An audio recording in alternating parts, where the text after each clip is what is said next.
and some 27 people entered my private room, and then they were saying that they are followers of Ramarajyam, and they wanted me to work for Ramarajyam. And what is that? ఏం కావాలి అంటే మాకు సైన్యం తయారు చేసుకోవాలి, రామరాజ్య సైన్యము. దానికి కావాల్సిన వనరులు ఏర్పాటు చేసుకోవాలి. జడ్జుల తాట తీస్తాము, పోలీస్ వ్యవస్థ యొక్క తాట తీస్తాము, రామరాజ్యానికి వ్యతిరేకంగా ఉండే వాళ్ళ తాట తీస్తాము. మీరు ఇక్ష్వాకు వంశస్థులు, ఆ గోత్రానికి చెందిన వాళ్ళని ఐడెంటిఫై చేయాలి. క్షాత్రగుణం అంటే క్షత్రియుల్లాగా పనిచేసే వాళ్ళని ఐడెంటిఫై చేయాలి. వాళ్ళందరినీ మాకు ఎన్రోల్ చేయాలి.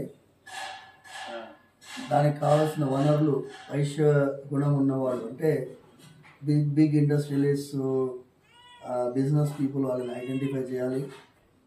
వాళ్ళ ద్వారా మాకు కావాల్సినటువంటి వనరులు ఏర్పాటు చేయాలి. ఇవన్నీ చెప్పారు.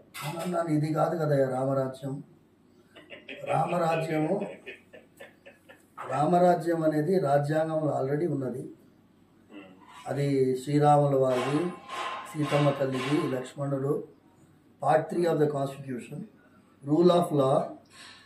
రాజ్యము మన న్యాయం ఉన్నది, చట్టం ఉన్నది, ధర్మం ఉన్నది, న్యాయస్థానాలు ఉన్నాయి.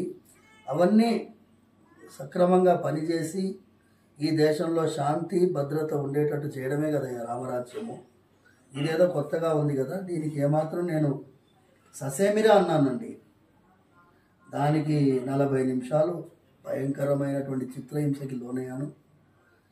తర్వాత నేను ఇక లాభం లేదు అని చెప్పి సరే అన్నట్టుగా లాస్ట్లో ఒక 2-3 మినిట్స్ నేను వాళ్ళతో ఏకీభవించినట్టు.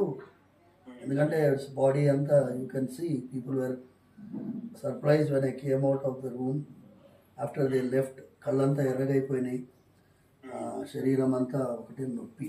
Imagine sir, I'm 58 years old.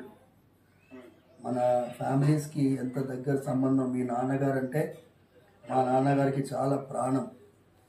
మీరు ఇది మనకి ఒక పెద్ద పరీక్ష.